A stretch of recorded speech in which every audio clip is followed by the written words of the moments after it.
Hi, it's Steve. Today we'd like to show you how to change the blower assembly on your wall oven. If your blower assembly fails, the controls in your wall oven may overheat and cause some serious damage. It's a really easy job to change, so let me show you how we do it. Now to do this repair, we will need to remove the wall oven from your cabinets, so the first thing we'll need to do is to disconnect power.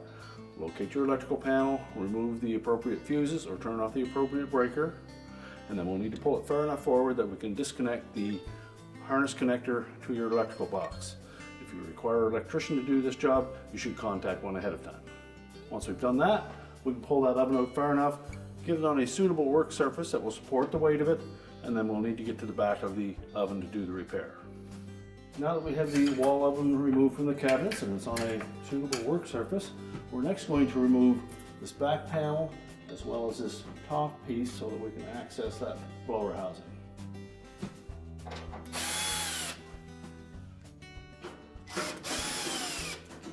These screws are all number 2 Phillips head screws, or number 2 square head screwdriver will work as well.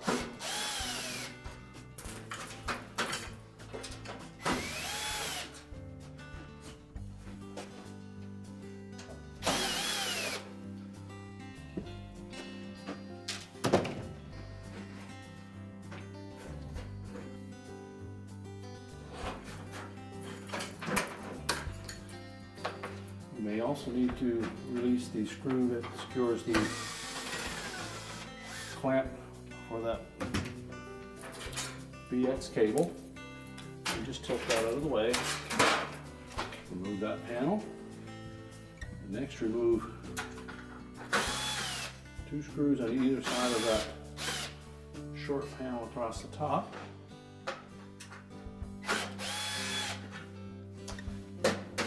And then at least 2 of these ones across the middle,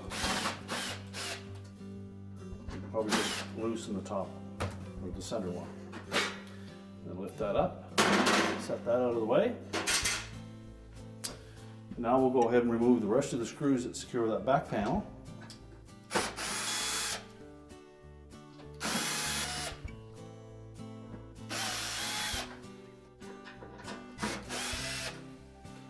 Now once we've removed all the screws, you should be able to lift up on that panel and then just set that aside. Well, that gives us access to the existing blower housing. It's mounted with 2 screws to these L-shaped brackets.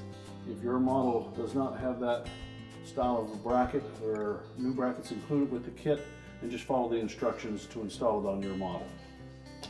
Otherwise, we're simply going to remove 4 screws at the rear, leaving the brackets intact.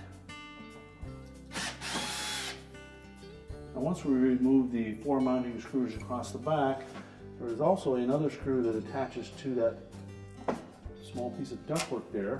So just pull that foam seal down out of the way, expose the head of that screw, and remove that one.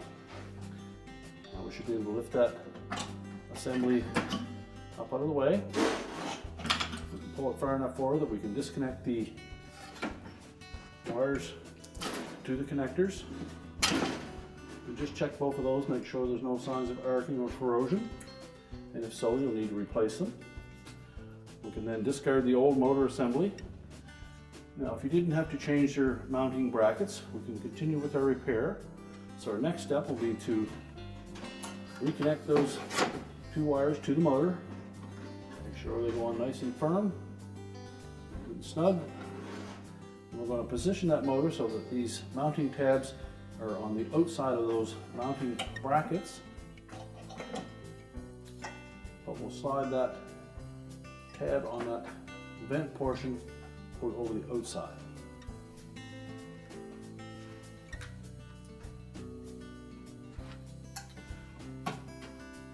Install the single screw that secures that.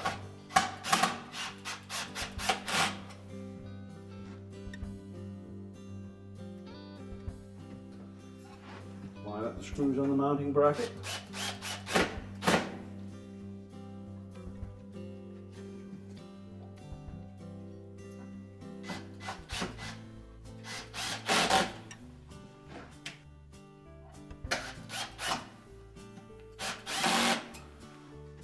Tighten all of those securely. Now next we'll take the foam strip that came with that kit, peel off the protective backing. It is a self-adhesive foam seal, and it's going to lay right across the back of that housing, and that's to prevent vibration against the back panel. So carefully center it.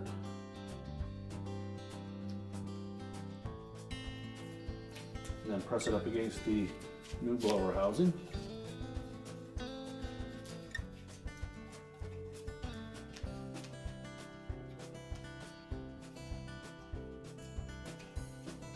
Make sure it's properly adhered.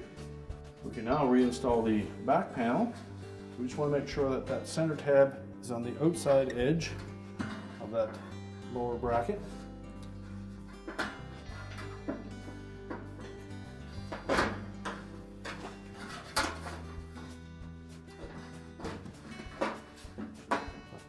Make sure the outside edges are tucked inside of that bracket.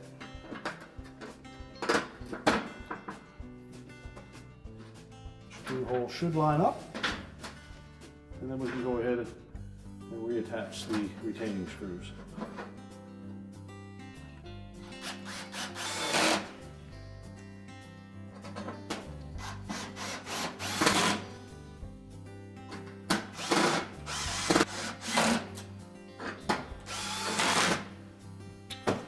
Now, once we have the center back panel installed, we can now go ahead and put that top piece across. We're going to tuck this piece in behind that back panel. Line up that center screw, fit it into the notch.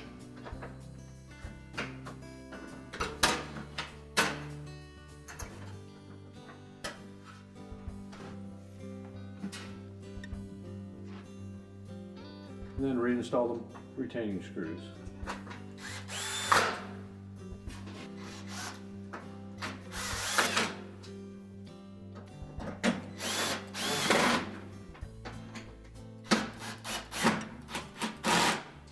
Make sure that all of these screws are tight so that we don't create any vibration. Next, we'll take the top panel, we'll slide that underneath the front top panel.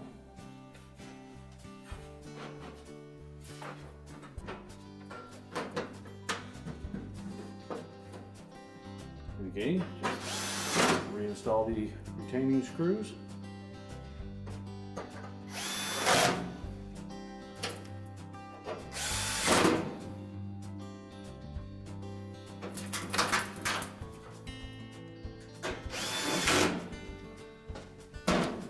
And if we remove the clamp for that BX cable, we'll next need to reinstall that. Make sure that the end is tucked into that slotted opening on the top.